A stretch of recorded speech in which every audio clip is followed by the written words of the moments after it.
Hey, what's up, y'all? I am Kiara Iman, and I have the lovely, very beautiful Rachel with me today. And it's about to be so lit because, y'all, we are about to talk about the struggle is real.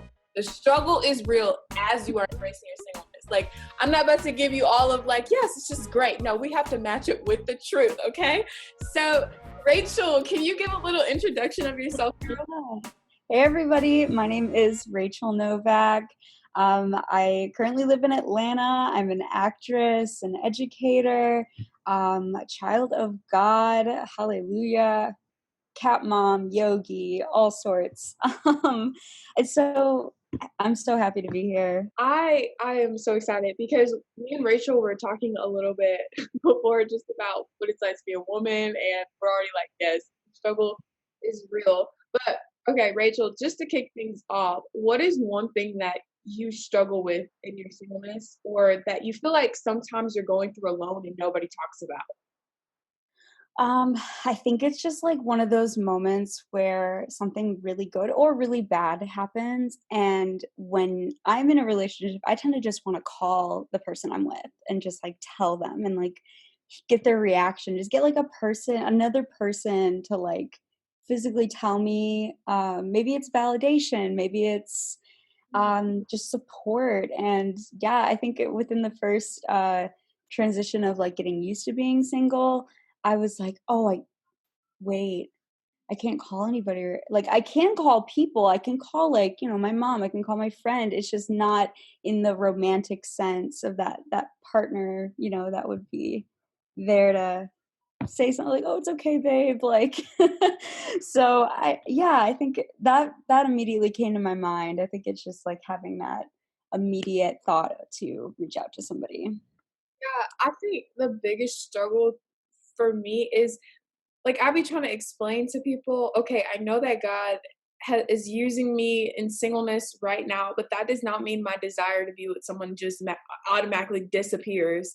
And Mm. wanting to have that companion that you can confide in, and like I'll check myself, and I'm like, okay, if I just want to confide in anybody, why don't I just hit up my girls? But then I'm like, it's not the same energy, baby. It's not the same feeling, and I think it has a lot to do with, um, the way that we desire to be filled as women, like, in our way of, being cared for and protected, like, that natural desire, and it just automatically comes, like, when you're talking to a man, you know?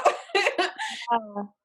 And I tend to, I don't know, because I do have like some guy friends, but you almost don't ever want to, you almost have like a circle of categories that you don't want to ever bring up, even if they're not super intimate or in a way can be sexualized, because then it's like, to me, I think it's just like a barrier. Like, it's just like, "Oh, I can't get too close to you. I don't want to give you the wrong impression." Maybe that's just part of our culture of like, men and women sort of battling the notion that like they can or can't be friends. Like, that's so weird to me. Like, I mean, they are spirits.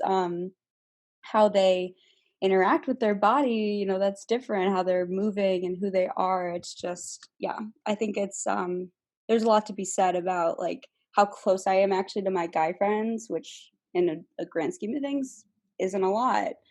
I think it's just to my family. Like, if I don't have I feel like I talk to my family like way more when I don't have um a, a partner, and I want to like make it a point to talk to my family more, even though if I do, when I do have a partner in the future. But I think it's because of that, because of like me going to them for validation and protection.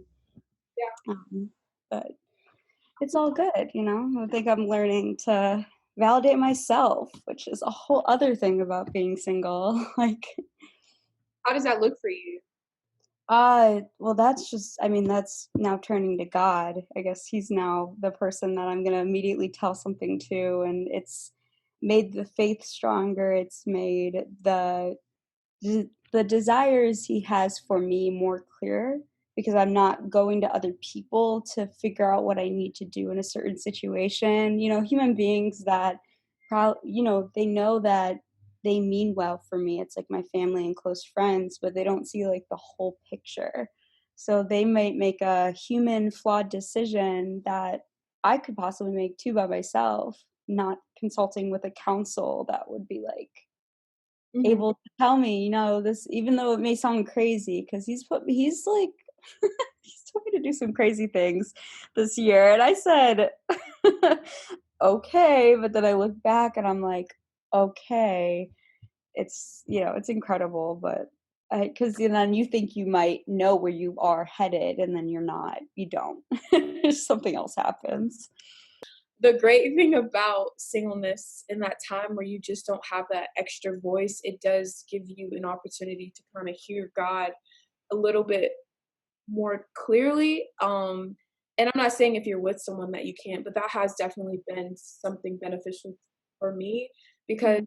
I know like when it comes to a guy that I really like and I'm interested in, his opinion matters so much to me. And because his opinion matters so much to me, I will first sometimes seek his opinion and his affirmation and his guidance before I do go to God. And that's been one of my struggles of kind of just losing myself in the voice of another person simply because of how strong my desire is, you know?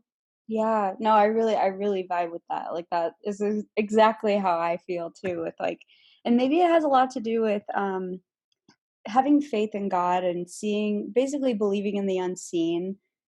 We don't even have to go into that. It's just so much harder to do that than to rely on someone who's already physically there, someone you don't have to think about, "Can I touch them? Can I smell them? Can I hear them?" That's all very easy.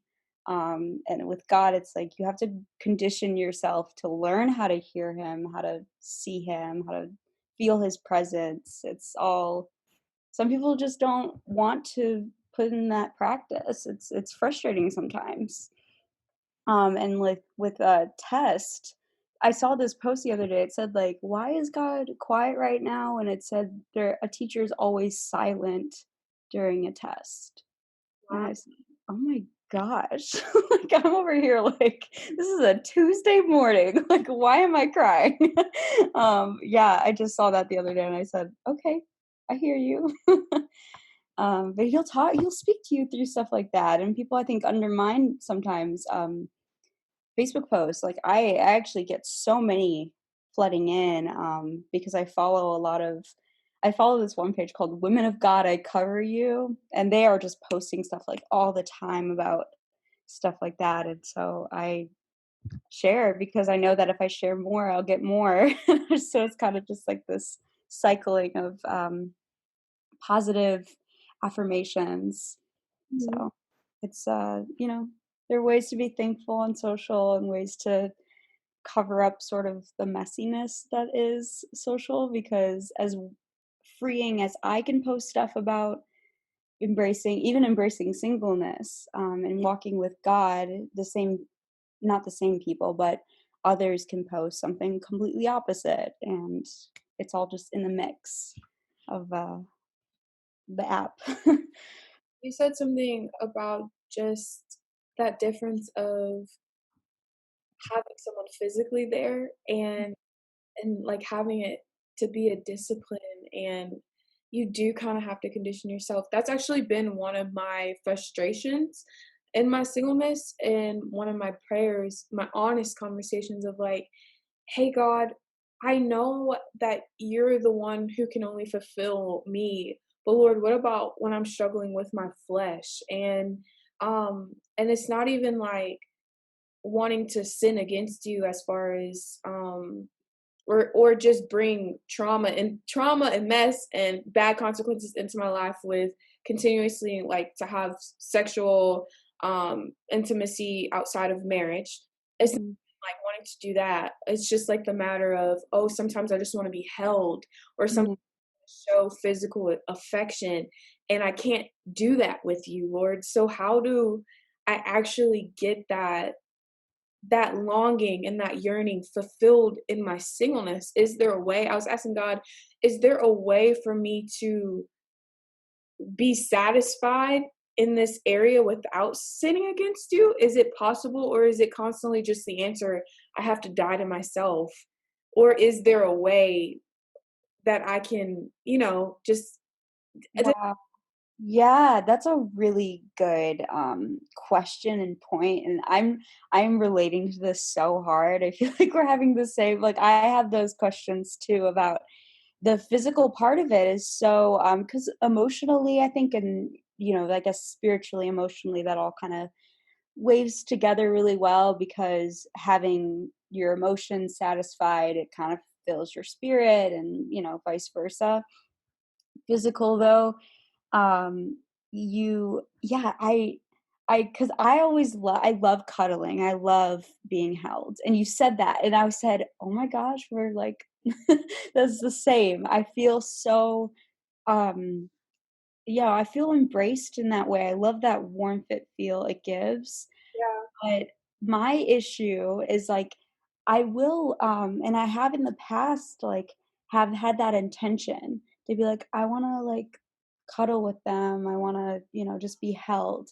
They're not thinking that intention, though, and it leaves me in, like, a troubled situation, like, a decision I have to make where, like, the the decision to, sin is right there, yeah, because the other person is like, "So do you wanna do this?" I was like, "All I wanted to do was cuddle," but and they I don't know if people that aren't in a walk with God, they just they don't get it. They don't get, like, my just need to wanna have maybe just a physical just that's it, like, because, yeah, I had mentioned, like, I had this long conversation when I had broken up with my ex about just not feeling the need or want to have sex, and he looked like I kicked a puppy. Like it literally looked like I hurt somebody. Like he looked at me like that, and I said, "Why is that such a big deal?" Like I just don't, because I think God is saving me from that, and it's not saying that it's like he wants it to be good, and then there's like a whole, like, when you're in marriage, like, that's purity, like, that's, yeah, encouraged, and I think I still, you still wrestle with that, because it's like, well, why can't I have that enjoyment? I have to, like, yeah, tell people no, and then they look at me like, why can't you just enjoy it now? And I just I just am like, I'm still trying to sort through that, because, yeah, I just still haven't felt like there's anything other than marriage that proves that a guy's really willing to, like, go there with me. I think that's something that I'm gonna tell, like, I tried telling that one guy I mentioned to you, like, I wanted to talk to him about that, I wanted to flesh out kind of his feelings on it, and then he dropped me, so I said, "Well, maybe that conversation wasn't even meant to happen, because it probably would have been an answer that I wouldn't like, or my answer would have been something that he didn't like, and probably would have ended anyway." So making peace with that, or maybe it didn't. I don't know. I don't know. God knows. maybe that's like a question, I don't know, maybe that overall God will reveal, or there's something that He's showing us. I know the greatest fruit that I'm learning from it is self control, and that's Mm, the spirit, because it's not easy when your flesh, once again, it doesn't even necessarily just have to be sex, but when your flesh craves and being embraced and being held or cuddling or whatever. And I think the thing that, but once again, I ain't gonna get twisted like I don't have sexual desires. God made me in an amazing way, y'all. Like right. Yeah. um, the thing that keeps me a little bit more motivated is because I've had so many bad experiences of the aftermath mentally. And Mhm. the thing that I hate is like I don't want to sneak around. There's when you literally have to sneak around for physical affection in your singleness, it's literally the worst thing ever. And I think that is something that I look forward into having the container of marriage and being in God's covenant because you don't have to be sneaky. You don't have to worry about is this other person doing this with somebody else? Yeah. Hopefully you don't. If hopefully your marriage isn't like that if someone is actually married now or the marriage that they expect to have, but it just I feel like that's one of the hardest struggles is physical affection. And also, it doesn't help that we're in a time of social distancing as well because I know for me like I can literally get like physical affection as far as even if it's just like hugging someone platonically, like and Yeah. someone and I don't know about you, are you a natural like I'm a natural hands person when I talk, like I touch. Oh, yeah, me too. I'm over here, like, I can tell my hands are moving everywhere, it's shaking the laptop. 'Cause I'm on this, like I have this, computer, like a lap desk thing. It's just kinda, like, sitting on my lap right now, but my hands are moving, so yeah, I'm very much, I like feeling that there could be multiple ways to communicate with people, and platonically, like, it's really hard, like, not hugging. That was one of the things when we first got on hard lockdown and quarantine. I was like, "Oh, wow, like, I don't know next time I'm gonna hug somebody 'cause, I live with my roommate, like, we're cool, we hug sometimes." It's just not like but, like, friends, like, people I haven't seen in a while. It's my family, like, I don't live near my family, so, I did get to hug them a lot when I was home, for a little bit, but, just, like, not getting that a lot, it does kinda it puts the hindering on us more of, like, wanting it, and then, like, if you ever were to see the opportunity to get something you feel like could fulfill you in that way, but it may or may not be right for you. Yeah, I think that's a really good point with, these current times that we're in right now. Yeah. You know what I'm thinking about? I'm thinking about like love languages and Mhm. um it's amazing to me like physical touch like was complete like it was the last one. Like my love language is definitely quality time. So I am dead. Me too. I was gonna say, do you know yours? Cause yeah, mine's quality time to a T. Like, just, It is so uh and I am in love with someone who is up for a good conversation.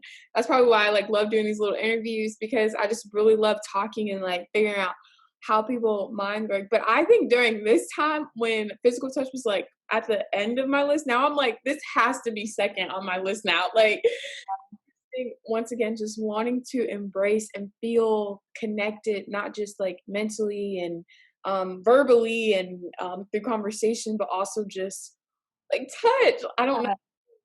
Yeah, and then I was super like, "Oh, I don't know," because I think when I talked to someone about it, like, actually it goes back to that guy I went on a couple dates with, and we talked about love language, and that's what made me so attracted to him because he, like, knew his love languages, and I had just gotten out of a relationship with a guy who did not care about love language and, was so like, "What is this?" And, like, it totally affected our relationship because he wasn't serving the love language that I need, and I kind of guessed his was physical touch, but, like, I felt kind of like a what is it, a write-off. I feel like when guys are like, "Mine's physical touch," I'm like, "Of course it is." Like, I'm just like, "Okay, what else is new?" But then the guy I went on dates with, he's like, "Well, no, it's like, I like when I'm, like, cooking dinner and, like, someone come or, like, my partner would come up and put her hand on my lower back." I was like, "Aw," and then it was like, "What about, like, playing with hair?" I was like, "I love when guys play with my hair. I love when people play with my hair." Like, I'm at the salon, and they're up in here, like, massaging right here. I'm like so, like, that is part of physical touch too. So, I think when I pulled in that knowing that non-sexual physical touch was part of that love language, then I was like, "Oh, yeah, this is, like, 2nd or 3rd." I think words and physical touch, words of affirmation, physical touch kinda go back and forth between 2nd and 3rd place. but I know quality time is like Yeah, number like all the way. No question. yeah, that's so good. Yeah, I just think overall, it's amazing too that once again, like love languages and what you need as a priority changes with the season, Mhm. but it's making me think about, maybe there is a good thing in the longing. Maybe there is a good thing in wanting something so bad and it's your want is actually not being met right now. And just even in our singleness, maybe it is a good thing that we desire things, and because we desire it so bad, when God does send someone our way, we would be able to actually communicate like, hey, no, I actually know what I desire. Because when you start dating and you start getting a relationship, it's a little bit hard to date someone who doesn't know what they want. Mm, And they're always frustrated with what you give, but they're not communicating what they need. And so I just feel like the Holy Spirit is like comforting me in our conversation and saying, your want is a good thing. And it's a good thing that it's not being met right now. It's a good thing. It's teaching you so much about yourself. And it's also just helping build community in a way to know that you're not the only person who has a desire and it's not currently being fulfilled. right. Yeah, I feel like having desires been maybe told as being a bad thing. And yeah, it's hard to struggle with that sometimes. But then I guess you could look at it as like a desire that we have a desire, we know it's there, or we know it's possible, we know that we can obtain it.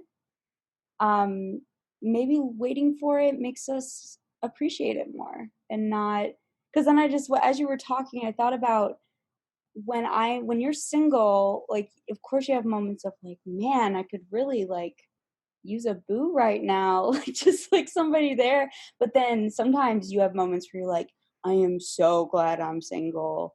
And there's nobody gets hurt by those statements, like either one you feel, but if you're in a relationship and there are times where you say, yes, like I really appreciate this partner, like I'm glad I'm in with them. But then there are times where you're like, man, I wish I was single.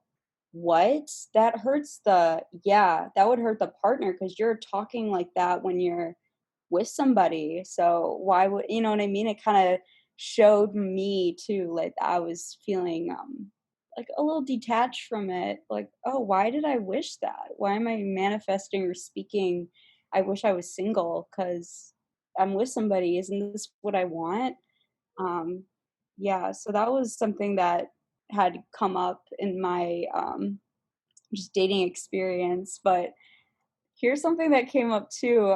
It was so like my church did like a ladies like cruise. We had like this little like houseboat out on the lake. Yeah, it was super fun. We had like food and we had like fellowship and we talked about like being married, like married versus single and like those differences. And this is early August. And they said, well, when you're married, you have to submit, like, ideally, you're on the same page as your husband. You're both walking with God. So this isn't an issue when you're like in this scenario. But basically, they said, when you're married, you're submitting under their leadership. Now, what I thought of is all these men that I would not submit under that have been in my life. And it made me go, ugh. Because I said no, I am not submitting under what they think they is best. Because I've called them out so many times and was like, "That's not a good idea." Like, ew, no. No, I haven't met the guy yet because obviously when I heard that, I gagged. I said, "That's mm-mm. No thanks." Like, other than that, Yeah. no, ma'am. I know, it was so funny because I was just like, "That sounds," and I don't know if that also has a lot to do with, like, um, I really like that women are learning to love themselves more. How are they learning to love themselves, though? Is it trying to seek validation in themselves, which is ideal, or is it validation but it's more layered, it's more subtle, but it's still like from outside influences, like a culture or a guy or a career. It's just kind of like, where is the identity being placed? And I think that's something that this next 100 years or the past 100 years that women have had to be like, I'm more than just this man and wife, like that's a phrase people used. And I think that it's interesting how that is a phrase, like man and wife, like we're not a woman, we're a wife to the man. And so, um, yeah, I struggle with that too. I struggle with knowing that there's roles for each person, and why do I have to be like labeled under somebody? Like that kind of doesn't worry me. It just is like, um, I want to trust God. And I know this man is like a human. So Yeah, like, why do I have to be the one that's in stake of like being under them and catching their mistakes? That's kind of how I felt or how I feel. Like I'm kind of just wrestling with that a little bit. I don't know if there's any experiences you've had with that, or just, there's still some fear there. I think it has a lot to do with like conditioning from society or just trying so hard to model for other people's relationships and believing like I guess that's the only way to partnership and I guess I have to be this type of woman in order to attract a real man or I have to Mm, be this type of woman in order to be considered a real wife.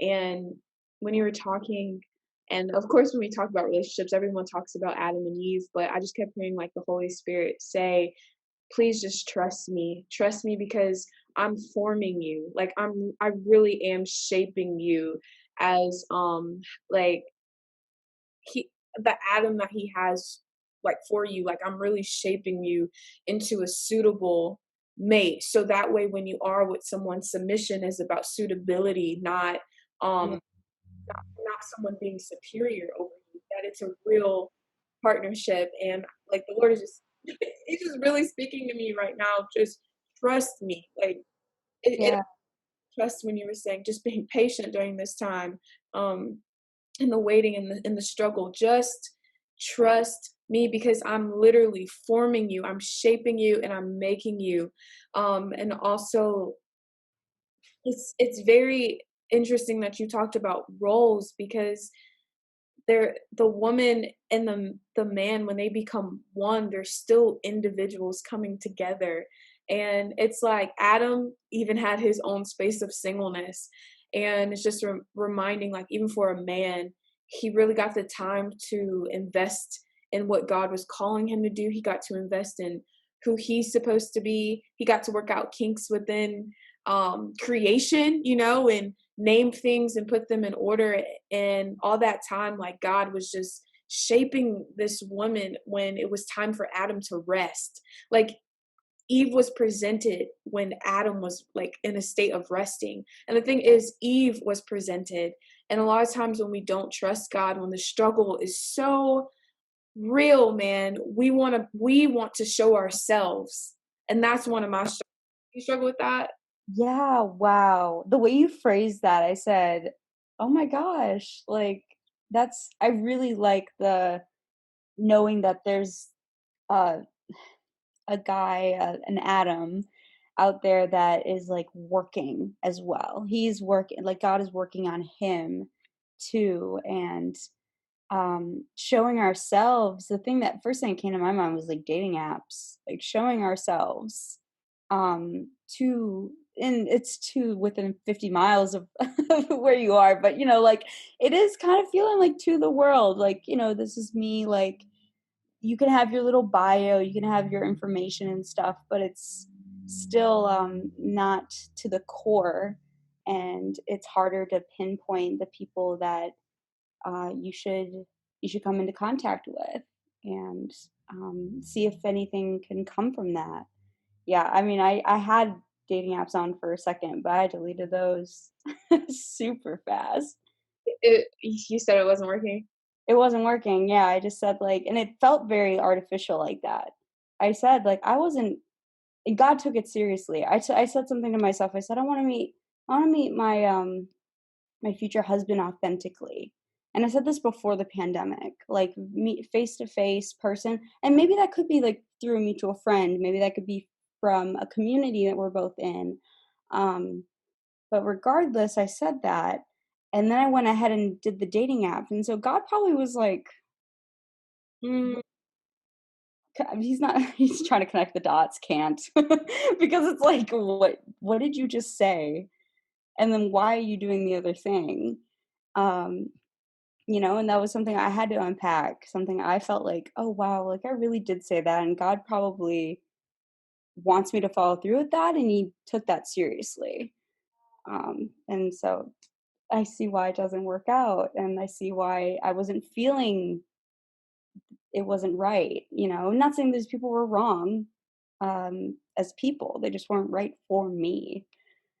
That's a little hard to accept sometimes too. The struggle being real is like when someone doesn't accept you and you're almost thinking, um, wow, what? Like yeah, it's hard to put into words, but it's feeling it's like almost like something wouldn't ever happen because you're just in a state of like either you're trying to figure out if you vibe with that person or you're left trying to reflect on it alone.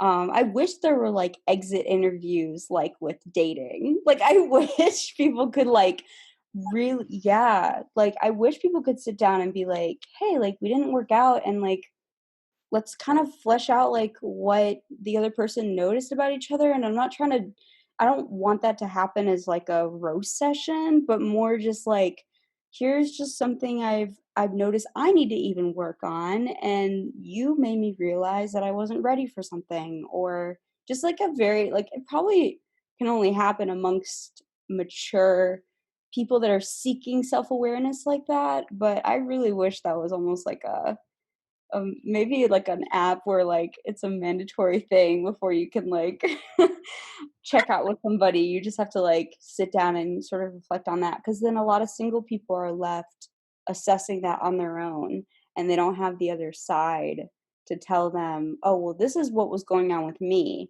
And that would make me realize, oh, that's why this, and this happened because you were going through something wasn't me, because then people tend to put that weight on them of like, they didn't like me, so like I wasn't like this enough, or I was too much of fill in the blank. that is so freaking real, Rachel. Oh my god. You're left with a whole bunch of assumptions and then you don't get closure. And that's why I feel like when people stop dating, that's where like the whole cancel culture comes in, that vibe of just like now we'll have to cancel this person and like because I don't know what happened and this person doesn't accept me. And then we literally don't even act in like in brotherly or sisterly love at that point because it went so south in a relationship and then no one had time for closure or actually communicating, hey, literally, it was not you, it was me. It was something that wasn't working for me, or hey, this is why I don't feel like we're compatible. That is so good.